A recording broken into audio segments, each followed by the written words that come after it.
중동 동전 이틀 만에 파기? 이란의 호르무즈 해협 재봉쇄와 트럼프의 거대한 딜레마. 주식 투자자 여러분 그리고 전 세계 정세 변화를 예리하게 지켜보고 계시는 시청자 여러분 안녕하십니까? 불과 며칠 전까지만 해도 전 세계 경제와 증시를 짓누르던 가장 큰 먹구름이 걷히는 줄 알았습니다. 미국과 이란이 전격적으로 종전 양해각서에 서명했다는 소식이 들려오며 드디어 중동의 평화가 찾아오고 글로벌 공급망의 혈독이 뚫리는구나 싶었습니다. 실제로 전 세계 원유의 5분의 1이 지나다니는 심장부이자 급소라고 할 수 있는 호르무즈 해협의 통항이 재개되었다는 뉴스에 전 세계 시장은 환호성을 질렀습니다.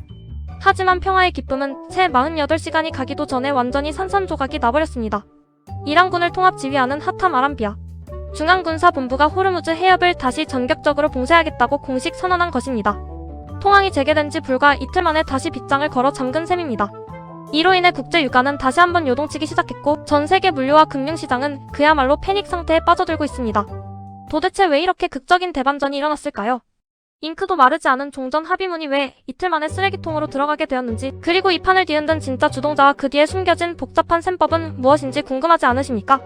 오늘 이 이야기를 끝까지 들어보시면 겉으로 보이는 단순한 군사적 충돌을 넘어 미국과 이란, 그리고 이스라엘이라는 새 거두가 벌이는 거대한 외교적 도박과 이것이 향후 글로벌 경제에 미칠 파급 효과까지 완벽하게 간파하시게 될 것입니다. 지금부터 중동에서 날아온 가장 뜨겁고 긴박한 비하인드 스토리를 하나씩 풀어보겠습니다. 우선 이번 사건의 발단이 된 미이란 종전 양해각서, 즉 MOU의 핵심 내용부터 짚어봐야 합니다. 불과 며칠 전인 6월 17일 미국의 도널드 트럼프 대통령과 이란의 마수드 페제시키안 대통령은 역사적인 종전 합의서에 도장을 찍었습니다. 트럼프 대통령은 특유의 비즈니스맨 감각으로 중동 문제를 빠르게 해결하고 자신의 외교적 치적을 극대화하고 싶어 했고, 이란 역시 오랜 제재와 전쟁 피로감에서 벗어나기 위해 타협 테이블에 앉았던 것입니다. 이 합의문의 제1조는 아주 명확하고 단호하게 작성되었습니다. 레바논을 포함한 모든 전선에서 군사 작전을 즉각적이고 영구적으로 중단한다는 내용이었습니다. 그리고 레바논의 영토 보전과 주권을 완벽하게 보장하기로 양국이 약속했습니다. 이 약속을 바탕으로 다음 날인 18일 마침내 호르무즈 해협의 문이 열렸던 것입니다.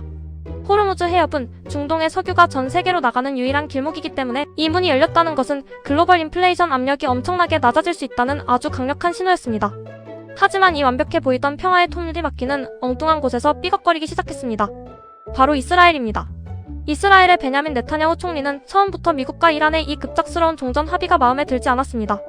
이스라엘 입장에서는 자신들의 안보를 위협하는 레바논의 무장 정파 헤즈볼라를 완벽하게 괴멸시키지 않은 상태에서 전쟁을 끝내는 것은 미래에 더 큰 화근을 남겨두는 꼴이라고 판단한 것입니다. 결국 이스라엘은 미국과 이란이 서명한 MOU를 비웃기라도 하듯 레바논 남부에 대한 공습을 멈추지 않았습니다. 물론 압박이 심해지자 지난 19일 이스라엘은 헤즈볼라와 일단 휴전하기로 극적인 합의를 보긴 했습니다. 하지만 이 휴전 합의 역시 오래가지 못했습니다. 휴전이 발효된 지 불과 몇 시간 만인 20일 새벽, 이스라엘군은 전투기와 드론을 대거 동원해 레바논 남부의 중심 도시인 나바티를 포함한 10여 곳을 아주 무차별적으로 폭격했습니다. 이 기습적인 공습으로 인해 최소 5명의 민간인과 관계자가 목숨을 잃는 참사가 발생했습니다. 이스라엘은 헤즈볼라가 먼저 휴전 합의를 위반하고 선제 공격을 해왔기 때문에 자신들은 정당한 방어권을 행사한 것이라고 주장하고 있습니다. 반면 레바논군은 이스라엘이 레바논의 안정을 재건하려는 모든 외교적 해법을 가로막기 위해 야만적인 공습을 계속하고 있다며 분통을 터뜨렸습니다. 누구의 말이 진실이든 간에 분명한 팩트는 평화를 위해 약속했던 휴전이 단 몇 시간 만에 완전히 깨져버렸다는 사실입니다. 이 상황을 지켜보던 이란은 분노를 참지 못했습니다. 이란 입장에서는 레바논의 헤즈볼라를 지원하는 든든한 뒷배 역할을 해왔기 때문에 이스라엘의 레바논 공습은 곧 자신들에 대한 정면 도전이자 모욕으로 받아들여진 것입니다. 게다가 이란은 이 모든 사태의 배후와 책임이 결국 미국에 있다고 화살을 돌렸습니다. 이란의 하탐 아람비아 중앙군사본부가 발표한 성명서를 보면 그 분노의 깊이가 고스란히 묻어납니다. 그들은 미국이 전쟁 종식에 관한 MOU 제1조를 전혀 이행하지 않았으며 이는 명백한 신의 성실 원칙 위반이자 약속 불이행이라고 강력하게 비판했습니다. 이스라엘 정권이 끊임없이 합의를 위반하고 레바논 남부에서 철수하지 않고 있는데 미국이 이를 방관하거나 사실상 사주하고 있다는 것이 이란의 시각입니다. 사실 도널드 트럼프 미 대통령은 공식적으로 자신은 이스라엘의 레바논 공습에 반대한다며 진화에 나섰습니다.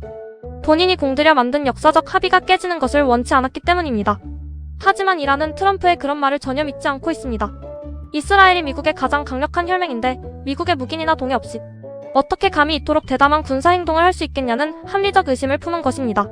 결국 이란은 말로만 하는 외교는 끝났다며 행동으로 보여주겠다는 결단을 내렸고 그 카드가 바로 호르무즈 해협의 재봉쇄였습니다. 이란군은 이번 봉쇄 조치가 적들의 공약 불이행에 대한 아주 기초적인 첫 번째 단계의 대응일 뿐이며 만약 이스라엘과 미국의 침략 행위가 계속된다면 적들이 강제로 의무를 이행하도록 만들기 위해 다음 단계에 더 강력한 군사적 조치들을 계획하고 실행하겠다며 강경한 경고 메시지를 날렸습니다. 이번 이란의 호르무즈 해협 재봉쇄는 단순한 군사적 긴장감 고조를 넘어 전 세계 지정학적 리스크의 판도를 완전히 바꾸어 놓는 초대형 메가톤급 악재입니다. 당장 스위스에서 열리기로 예정되어 있었던 미국과 이란의 본격적인 평화 협상은 잠정 연기되었습니다. 본 협상에 들어가기도 전에 양해 각서 자체가 깨져버렸으니 대화 테이블 자체가 사라진 셈입니다. 사실 미국과 이란이 서명하기 전부터 많은 외교 전문가들은 우려의 목소리를 냈습니다. 중동 분쟁의 핵심 당사자 중 하나인 이스라엘의 네타냐후 총리가 레바논 공습을 멈추지 않는다면 미국과 이란이 아무리 좋은 합의서의 서명을 한들 사상 누각에 불과할 것이라는 경고였습니다.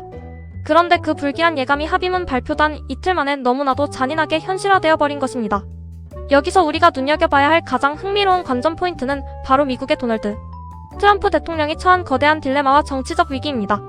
트럼프 대통령은 평소에 자신이 세계에서 가장 뛰어난 협상가이며 자신만 권력을 잡으면 전 세계의 모든 전쟁을 단숨에 끝낼 수 있다고 호언장담해왔습니다.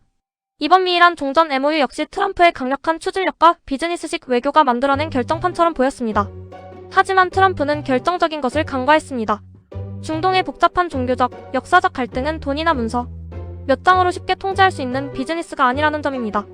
특히 이스라엘의 네타냐후 총리는 자신의 정치적 생명과 정권 유지를 위해서라도 안보 면에서 양보할 생각이 전혀 없는 인물입니다. 트럼프가 뒤에서 아무리 공습을 멈추라고 압박을 가해도 네타냐후는 자국 우선주의를 내세우며 마이웨이를 외치고 있습니다. 이로 인해 트럼프 대통령은 아주 우스꽝스럽고 곤란한 처지에 몰렸습니다. 이란에게는 약속을 안 지키는 거짓말쟁이로 낙인 찍혔고 동맹국인 이스라엘에게는 통제력을 잃은 무능한 지도자처럼 보이게 된 것입니다. 하반기 본격적인 정치 일정을 앞두고 외교적 잭팟을 터뜨리려던 트럼프의 계획은 이스라엘의 폭격과 이란의 해협 봉쇄라는 거대한 암초를 만나 완전히 좌초될 위기에 처했습니다. 그렇다면 이란이 선택한 호르무즈 해협 봉쇄라는 카드가 왜 전 세계 경제의 목줄을 죄는 치트키가 되는지 그 경제적 파급 효과를 냉정하게 분석해봐야 합니다. 앞서 말씀드린 대로 호르무즈 해협은 사우디아라비아, 쿠웨이트, 아랍에미리트, 이라크 등 중동의 주요 산유국들이 생산한 원유가 거대한 유조선에 실려 태평양과 인도양으로 나가는 유일한 통로입니다. 이곳이 막힌다는 것은 전 세계 에너지 공급망에 동맥경화가 온다는 뜻과 같습니다. 유가가 배럴당 100달러를 넘어 120달러 혹은 그 이상으로 치솟는 것은 시간 문제입니다. 국제 유가가 급등하면 전 세계는 다시 한번 혹독한 인플레이션의 공포에 직면하게 됩니다. 물가가 오르면 미국 연방준비제도를 비롯한 전 세계 중앙은행들은 금리를 내리기는커녕 오히려 금리를 더 올리거나 고금리를 오랫동안 유지해야 하는 최악의 상황에 내몰리게 됩니다. 최근 간신히 경기 회복의 불씨를 살려가던 글로벌 증시와 자산시장에는 그야말로 물을 끼얹는 수준이 아니라 얼음 폭탄을 던지는 것과 다름없습니다. 물류 비용이 치솟으면서 수출 주도형 국가인 대한민국의 경제에도 엄청난 타격이 올 수밖에 없습니다. 원자재 가격 상승으로 기업들의 영업이익은 토막이 날 것이고 환율은 다시 고공행진을 하며 금융시장의 변동성을 극대화할 것입니다. 이틀 동안 맛보았던 달콤한 평화의 대가가 너무나도 뼈아픈 부메랑이 되어 돌아오고 있는 형국입니다. 결론을 향해 달려가 보겠습니다. 중동의 평화는 왜 이토록 멀고 험난한 것일까요? 이번 사태가 우리에게 주는 교훈은 명확합니다. 아무리 힘이 센 초강대국 미국이라 할지라도 오랜 세월 얽히고 설킨 중동의 지정학적 원한과 각국 지도자들의 정치적 이행관계를 완벽하게 통제하는 것은 불가능에 가깝다는 사실입니다. 미국과 이란이 평화를 원하더라도 이스라엘이라는 변수가 살아있는 한 중동의 전선은 언제든 다시 불타오를 수 있습니다. 이란의 호르무즈 해협 재봉쇄는 자신들의 생존권과 자존심을 지키기 위한 극단적인 선택이었지만 그 파장은 고스란히 전 세계 무고한 기업들과 투자자들 그리고 소비자들의 지갑을 위협하고 있습니다. 앞으로 우리가 주목해야 할 점은 과연 미국이 이스라엘을 어떻게 달래고 통제할 것인가, 그리고 이란이 경고한 다음 단계의 조치들이 과연 실전 군사행동으로 이어질 것인가 하는 점입니다. 스위스 본협상이 무기한 연기된 지금 중동은 다시 한번 한치 앞을 내다볼 수 없는 안개 속으로 걸어 들어갔습니다. 투자자 여러분들께서는 당분간 지정학적 리스크에 따른 시장의 변동성을 염두에 두시고 유가와 환율의 움직임을 그 어느 때보다 예리하게 모니터링하셔야 할 시점입니다.